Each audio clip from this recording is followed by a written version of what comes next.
Karen Whitfield, the overbearing HOA president, tried to humiliate Sheriff Lisa Carter by claiming her county-issued SUV was illegally parked in her own driveway.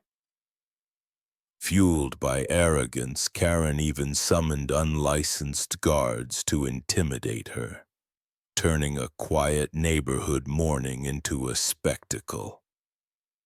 But when Lisa calmly stepped out and revealed her true authority, the entire balance of power shifted in an instant. And just wait until you hear how this clash ended, with justice served right on Karen's doorstep. Saturday mornings in our neighborhood usually carried the same kind of peace you'd expect in a picture-perfect suburb.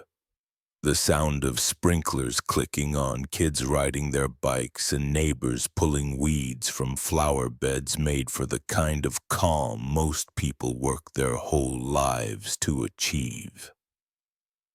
My wife, Sheriff Lisa Carter, had just come off a grueling overnight shift. She was still in uniform, her badge glinting in the sunlight as she pulled into our driveway.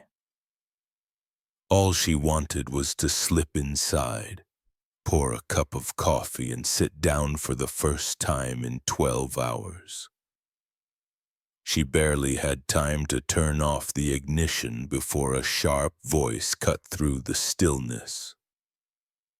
Karen Whitfield. Karen was the HOA president, the kind of person who treated every rule like it was a personal weapon. Clipboard in hand, lips pursed in a permanent scowl, she walked faster than her heels seemed built for. Before Lisa could even step out of the SUV, Karen was at the end of our driveway, jabbing her finger like she was writing citations in the air. "You can't park here," Karen declared. Lisa rolled her window halfway down, blinking in confusion. "Excuse me?" Karen's chin lifted. "This is community property. Your vehicle doesn't belong in this driveway. It violates HOA guidelines." For a moment, the words didn't even make sense. Lisa was parked in our driveway. Her county-issued sheriff's SUV was lined up perfectly, not blocking sidewalks, not crowding the street. It was absurd, like being accused of trespassing in your own living room. I stepped onto the porch just in time to catch the end of the exchange. My first thought was that Karen had to be joking. Maybe she'd misread a rule or mistaken our driveway for something else. But then I saw her expression, that tight little smirk of someone who felt powerful because she could quote from a handbook. Lisa, patient as always, answered calmly, "This is my home. This is my driveway. I'm parked legally." Karen's voice dropped into a hiss, as though she'd rehearsed this moment. "If you don't move that vehicle, I'll have security deal with this." The words hung in the air, heavier than they should have been. Security? For a driveway? For a resident parked in their own space? I couldn't help but let out a disbelieving laugh. But Karen didn't flinch. She didn't smile. She didn't second-guess herself. That was the most unsettling part. She meant it. We thought it was an empty threat. Surely even Karen had limits. She had pulled stunts before. Letters taped to doors about grass being a half-inch too tall. Notices about holiday decorations not matching community standards. But this, calling in security to confront someone in their own driveway, it felt like theater. Except 15 minutes later, The theater became reality. Marching up the street were two men in black polos, each with security embroidered in white across their chests. They moved with the kind of swagger that made it clear they'd been summoned to prove a point. Clipboards in hand, radios clipped to their belts, they looked like they were gearing up for a show. Karen stood at the edge of our lawn, arms crossed, her smile returning as reinforcements arrived. Neighbors peeked from behind blinds and across porches, curiosity pulling them toward the spectacle. The two men stopped in front of our driveway, squared their shoulders, and stared at Lisa's SUV as if they had just caught someone breaking into a bank.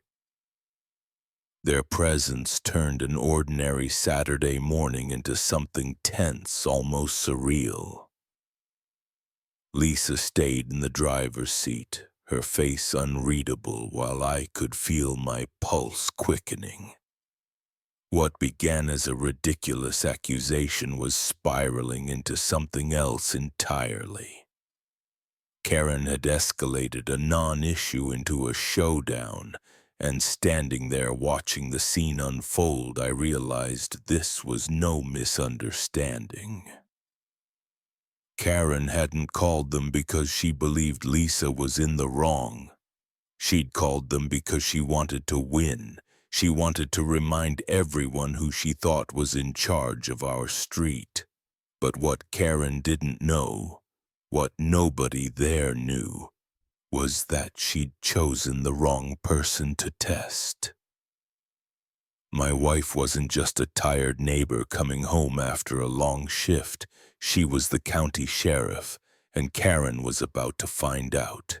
The two men in black polos stopped at the edge of our driveway, standing like they were on some kind of mission. Their presence was out of place in our quiet cul-de-sac, like actors dropped into the wrong scene. Both of them carried clipboards and radios, but their puffed chests and squared shoulders made it clear they thought this was more than neighborhood work. One of them stepped forward and pointed toward Lisa's SUV. "Ma'am, you need to step out of the vehicle. This car isn't authorized to be here." Lisa didn't move. She simply looked at them, her expression calm but firm. The SUV sat in our own driveway, county plates visible, the sheriff's department emblem on the side for anyone with eyes to see. Still, the second man chimed in. "If you don't comply, we'll have this vehicle towed." A hush seemed to fall across the street. Curtains shifted, blinds tilted. Neighbors who'd been trimming hedges or watering flowers froze mid-motion. People were watching, whispering, pulling out phones to record. You could feel the tension buzzing in the air, the kind that comes before a storm. I stood a few feet away on the porch, my fists clenched, every instinct telling me to step in. But Lisa gave me the smallest shake of her head, a silent signal to hold back. Her hand rested casually on her duty belt, not as a threat, but as a reminder that she was more than capable of handling herself. I knew her well enough to recognize the storm behind her eyes. She was letting them dig their own hole. And then there was Karen. She stood off to the side, arms folded tightly across her chest, her face lit up with the kind of satisfaction only someone drunk on control could display. The way she smiled, that sly, triumphant grin, made my stomach turn. She wasn't surprised by the show these men were putting on. She had orchestrated it. For weeks, Karen had been circling us like a hawk. It started small, A notice about a flower pot she claimed didn't match the neighborhood's color scheme. Then it was a letter accusing us of leaving our garbage bins out a few minutes past the deadline. The final straw came when she demanded we cut down a perfectly healthy oak tree in our front yard, claiming its branches were an eyesore. Lisa refused, politely but firmly, reminding her that the tree was on our property and not subject to HOA control. From that moment on, it was clear Karen had made us her target. Now, standing in front of our house with her hired security, Karen looked like a director watching her play unfold exactly as planned. She tilted her head slightly, smirking at Lisa as if to say, "Let's see how tough you really are now." The arrogance was breathtaking. I could feel heat rising in my chest, a sharp mix of anger and disbelief. Watching my wife, a woman who dedicated her life to protecting this county, be treated like a trespasser in her own driveway was almost unbearable.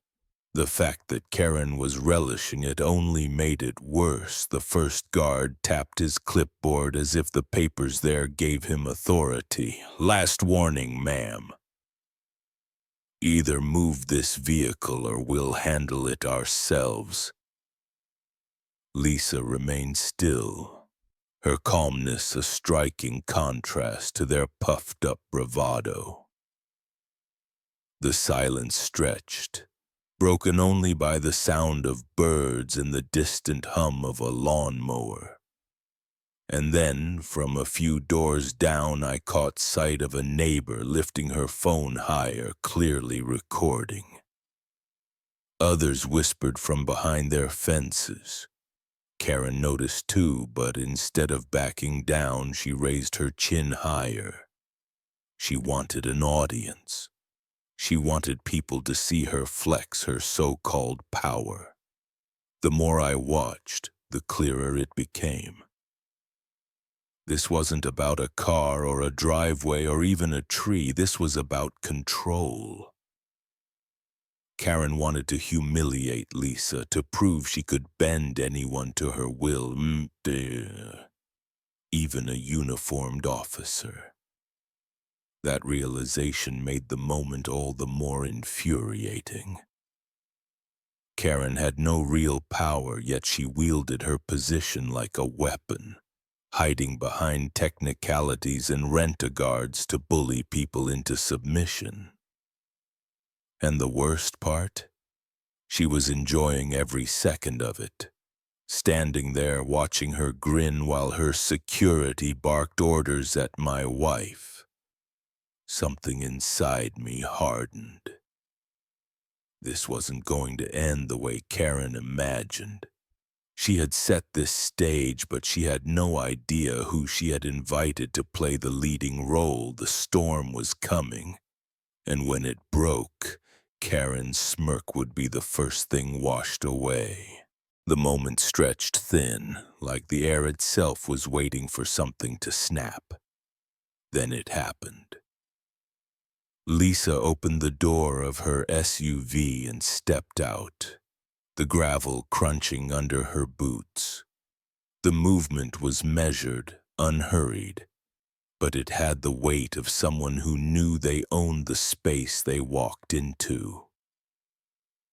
Both guards immediately stiffened.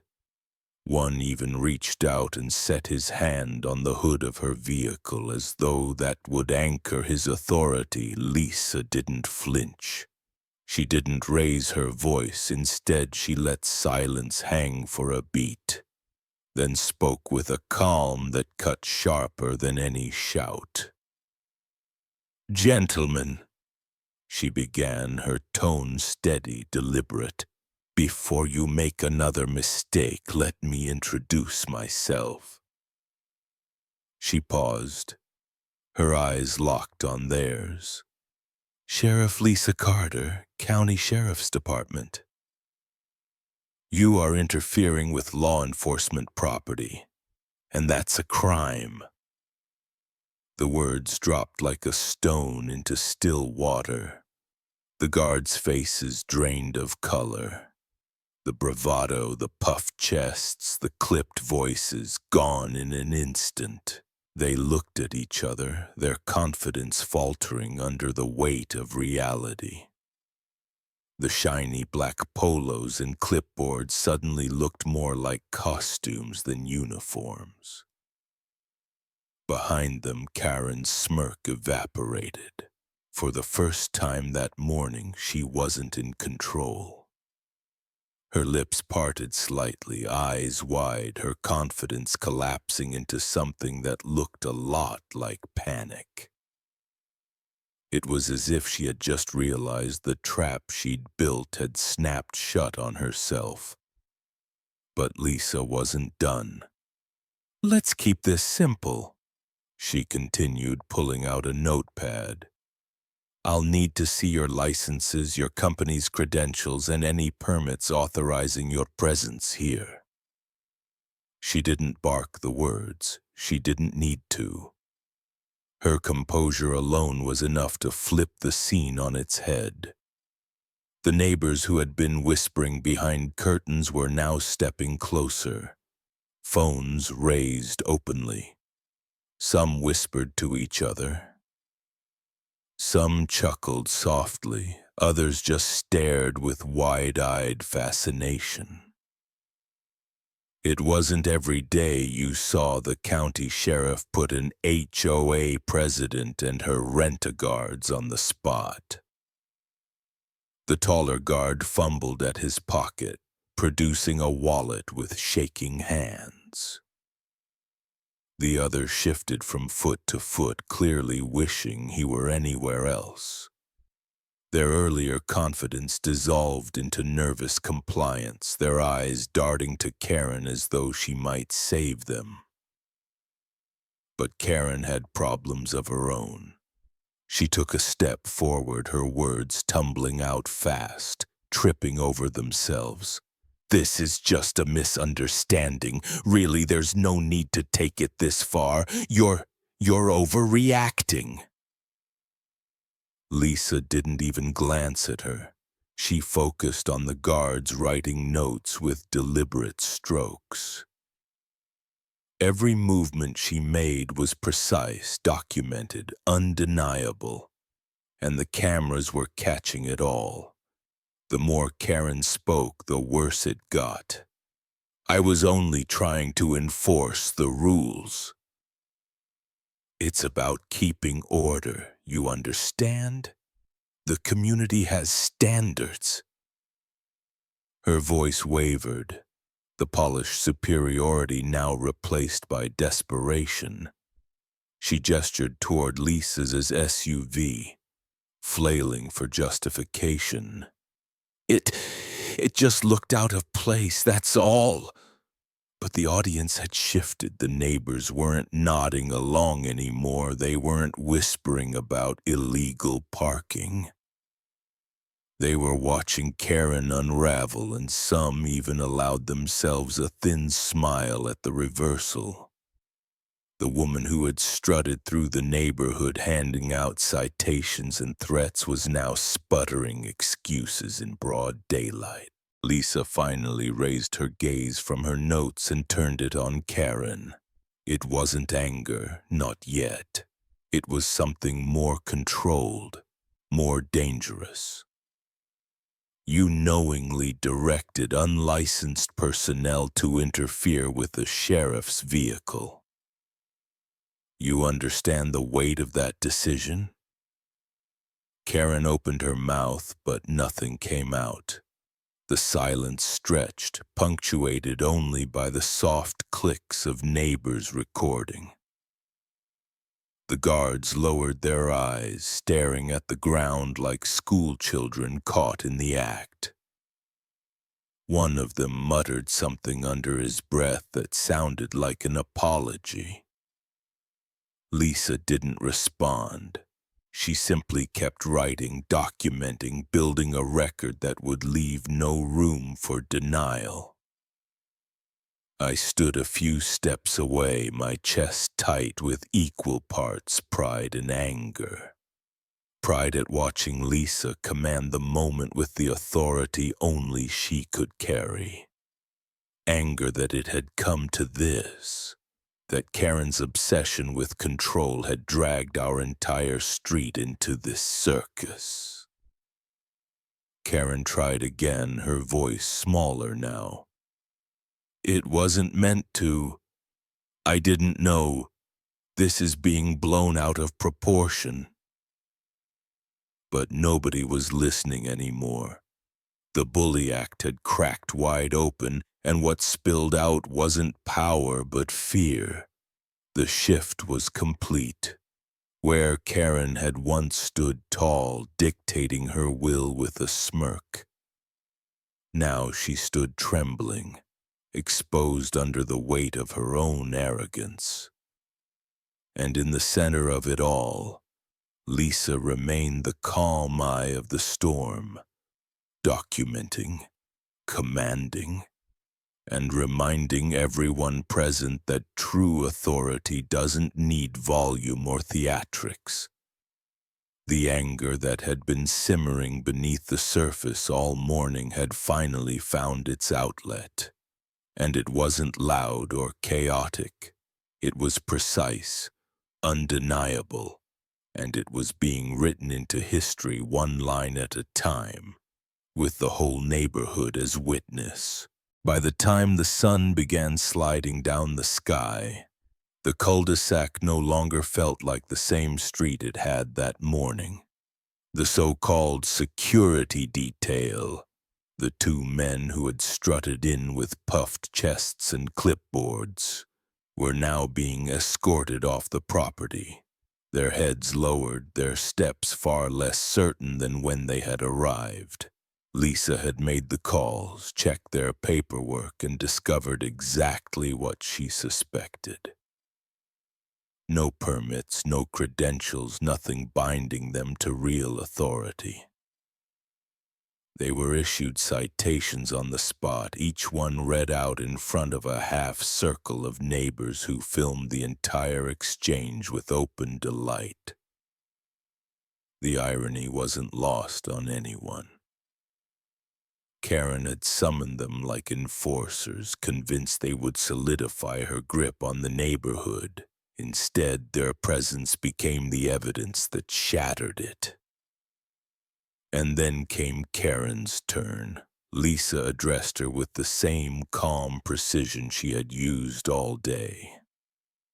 You knowingly instigated harassment against a law enforcement officer and interfered with official property. This is an official warning. Do not mistake what it means, Karen tried to argue. She tried to soften her tone, tried to charm, even tried to act as though it was all a simple misunderstanding. But the cameras caught every word, every contradiction, every excuse, and when the words, official warning, were spoken, the last thread of her composure snapped. You could almost see the weight of it pressing down on her shoulders. By late afternoon, the HOA board had no choice but to act. Embarrassed by the spectacle, aware that every neighbor now had video proof of the humiliation, they called an emergency meeting. Phones buzzed with group texts. Emails flew, and by evening the verdict was clear. Karen Whitfield was removed as president of the Homeowners Association. Years of smug authority undone in a single day. The ripple effect was immediate. Neighbors who had once stayed quiet, too cautious to speak against Karen's iron grip, now stepped forward. Some walked across lawns to shake Lisa's hand, their relief written across their faces. Others lingered on sidewalks, laughing softly at the absurdity of what they had just witnessed.